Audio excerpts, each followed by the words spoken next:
مرتبہ پھر سے درود پاک کا ہدیہ پیش کرے. اللہم صلی علی سیدنا شفیعنا حبیبنا الصلاۃ والسلام علیک یا نبی اللہ صلی اللہ علیہ وسلم. جناب حضرت آدم علیہ السلام کا تذکرہ چل رہا ہے. اللہ تعالیٰ نے جناب حضرت آدم علیہ السلام کے پتلے کو بنا دیا, اس میں روح ڈالی, فرشتوں کے ذریعہ سجدہ ہوا. کتنے سجدے کیے تھے؟ 2 فرشتوں نے سجدے کیے تھے. ایک سجدہ حکم الہی سے تھا اور دوسرا سجدہ شکریہ کے طور پہ تھا کہ اللہ تیرا لاکھ لاکھ شکر احسان ہے کہ تو نے ہمیں یہ توفیق عطا فرمائے کہ ہم تیرے حکم کو بجائے. اب اللہ تبارک و تعالیٰ نے فرمایا کہ اے آدم تم جنت میں رہو. اب جنت اللہ تعالیٰ کی بہت بڑی ہے, چھوٹی موٹی جنت نہیں ہے, بہت بڑی جنت ہے. اس کے اندر پھل فروٹس, محلات, مکانات, نہریں, شہد کی نہر, دودھ کی نہر, شراب کی نہر, طرح طرح کی نہریں. تو بہت بڑی جنت, باغات ہے, باغیچے ہیں.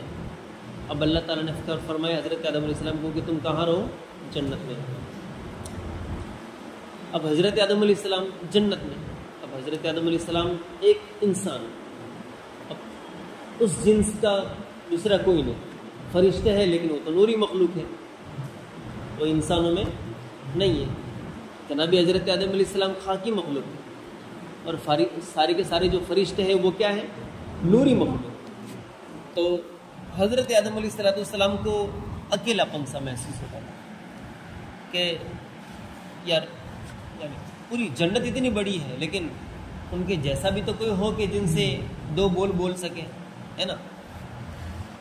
تو حضرت آدم علیہ السلام تھوڑے سے غمگین ملول سے رہتے تھے. تو اللہ تبارک و تعالیٰ نے حضرت آدم علیہ السلام کو نیند کا غلبہ عطا فرما دیا. حضرت آدم علیہ السلام گہری نیند میں جنت کے اندر سو گئے. اب حضرت آدم علیہ السلام جیسے سوئے, نیند کا غلبہ ہوا. اب جب آنکھ کھلی تو ایک حسین و جمیل خوبصورت عورت کو حضرت آدم علیہ السلام نے اپنے پاس پایا.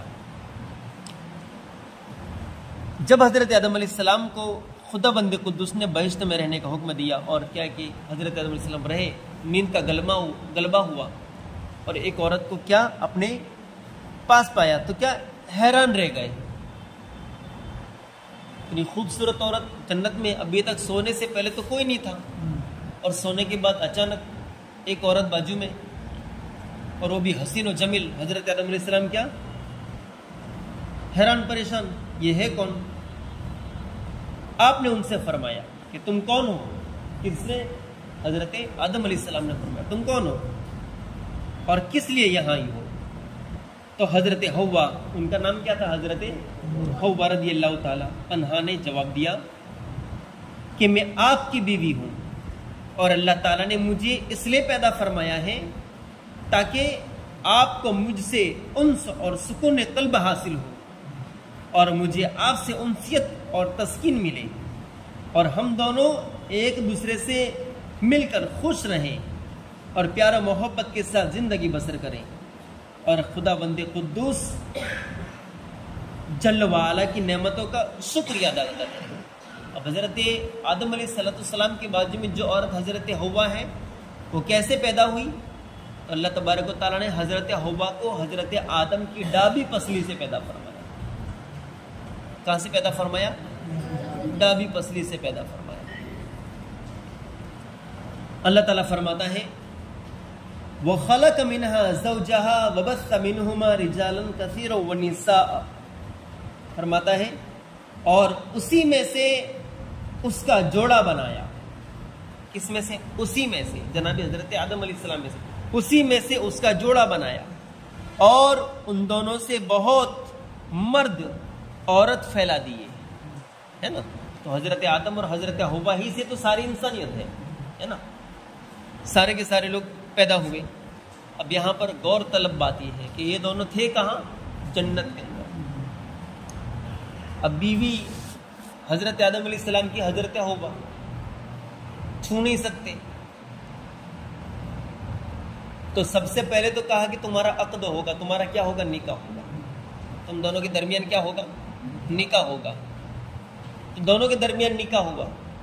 اب بات آئی مہر کو ادا کرنے کی. کیا ادا کرنے کی؟ مہر. مہر سمجھتے ہو نا؟ مہر ادا کرنے کی بات آئی. تو حضرت آدم علیہ السلام کو اللہ تعالیٰ نے فرمایا مہر ادا کرو حوا کو. جب تم مہر ادا کرو گے جبھی کیا ہوگی؟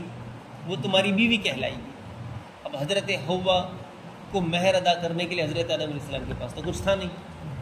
تو حضرت آدم علیہ السلام فرماتے ہیں کیا دوں؟ ہمارے پاس تو کچھ نہیں ہے. تو حضرت آدم علیہ السلام کو اللہ تبارک و تعالیٰ نے فرمایا دیکھو 3 مرتبہ میرے حبیب پر درود پاک پیش کر دو. 3 مرتبہ میرے محمد، میرے پیغمبر، میرا محبوب ہے وہ جو سارے نبیوں کے آخر میں آنے والا ہے اور وہ میرا بڑا چہیتا محبوب ہے. تم اس کی بارگاہ میں تم اس کے اوپر 3 مرتبہ درود پاک پیش کر لو، تمہارا مہر ادا ہو جائے. پتا کیا چلا؟ جناب حضرت آدم علیہ السلام کی بیوی حضرت حوا تب بنی جب مہر ادا ہوا. اور وہ مہر کیا تھا؟ محمد علیہ السلام پر درود پاک. سبحان اللہ.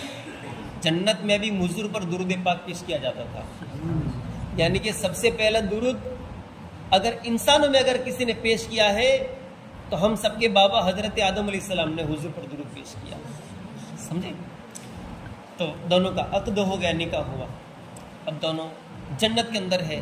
اللہ تعالیٰ نے فرما دیا دیکھو یہ ہماری جنت ہے، جہاں چاہو گھومنا ہو گھومو، جس طرف جانا ہو جاؤ، جو پھل کھانا ہو کھاؤ، لیکن ایک پھل ہے اس کے قریب جانا نہیں اور وہ پھل کھانا نہیں.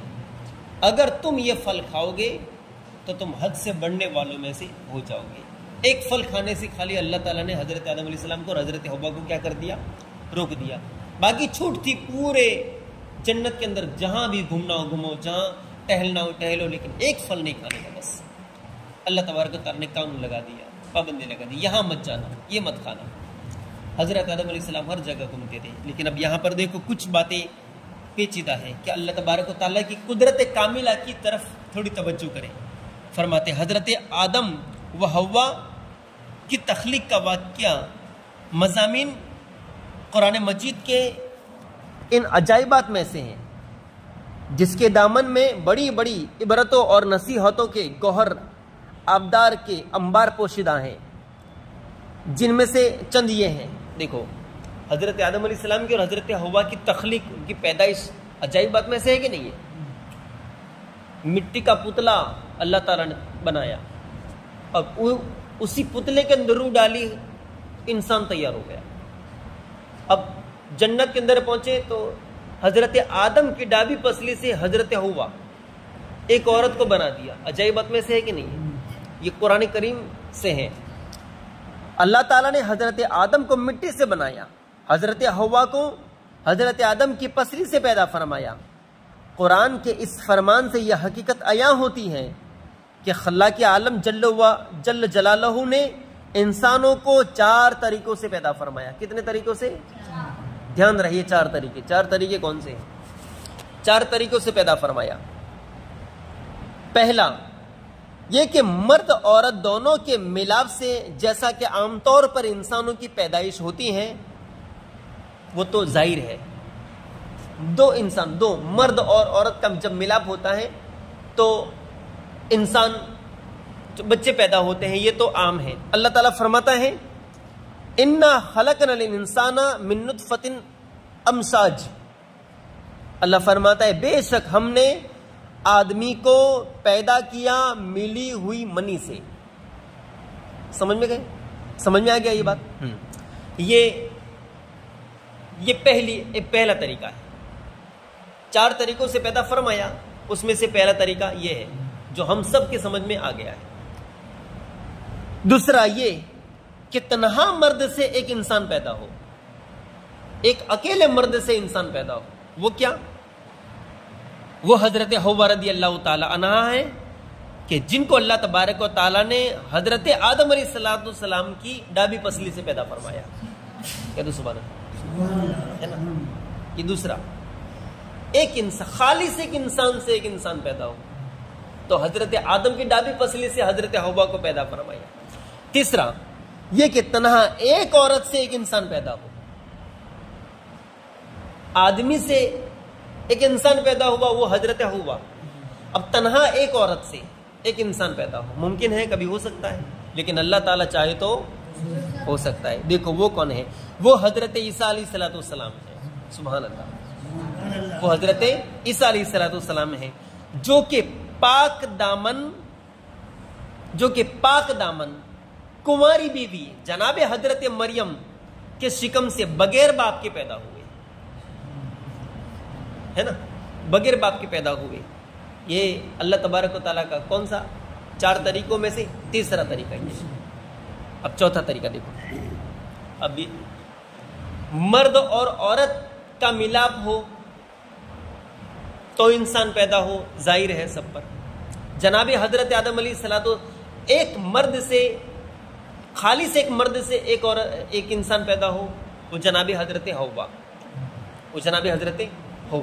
اور خالق ایک عورت سے ایک انسان پیدا ہو, وہ جناب حضرت عیسیٰ جو پاک دامن خالص ایک عورت, چھوا تک نہیں کسی مرد نے, حضرت عیسیٰ علیہ السلام. اب یہ چوتھا طریقہ دیکھو.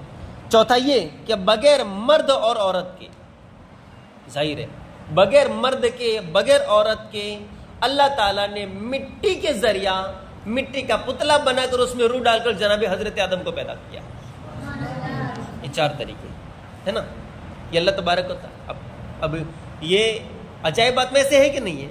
ان واقعات سے ہمیں سبق کیا ملا کہ خدا بند قدوس کی قدرت کاملہ کی طرف توجہ دو کہ ہمارا خدا کتنا قدرت والا ہے. ہم کتنے خوش قسمت لوگ ہیں کہ ہم اللہ تبارک و تعالیٰ کے وفادار بندے ہیں. سبحان اللہ, ہے نا. ہم ایک خالق کائنات کو مانتے ہیں, ایک خالق کائنات کی عبادت کرتے ہیں, اور اس کو یہ کہتے ہیں کہ وحدہ لا شریک مانتے ہیں اسی خدا کو. دیکھو خدا بند قدوس ایسا قادر و قیم و خلاق ہے کہ انسانوں کو کسی خاص ایک طریقے سے پیدا فرمانے کا پابند نہیں. اللہ تبارک و تعالیٰ ہمارا ایسا خالق کائنات ہے کہ انسان کو کسی ایک طریقے سے پیدا فرمانے کا کیا ہے, پابند نہیں کہ صرف مرد اور عورت کا ملاپ ہوگا جبھی انسان پیدا ہوں گے, اس کے علاوہ نہیں ہو سکتے. ایسا اللہ تبارک و تعالیٰ کے اوپر پابندی نہیں ہے. میرا رب چاہے تو اوپر کے جو 4 طریقے بتائے تو چاروں طریقے سے اللہ تعالیٰ نے پیدا فرمایا, بلکہ وہ ایسی عظیم قدرت والا ہے کہ وہ جس طرح چاہے انسانوں کو پیدا فرما دے. چنانچہ مذکورہ بالا 4 طریقوں سے اس نے انسانوں کو پیدا فرما دیا, جو اس کی قدرت و حکمت اور اس کی عظیم الشان خلاقیات کا نشان اعظم ہے, سب سے بڑی نشانی ہے. اگر انسان اپنی پیدائش کی طرف تھوڑی توجہ دے تو سب سے بڑا خدا کا شکر گزار بندہ بن جائے گا. سبحان اللہ.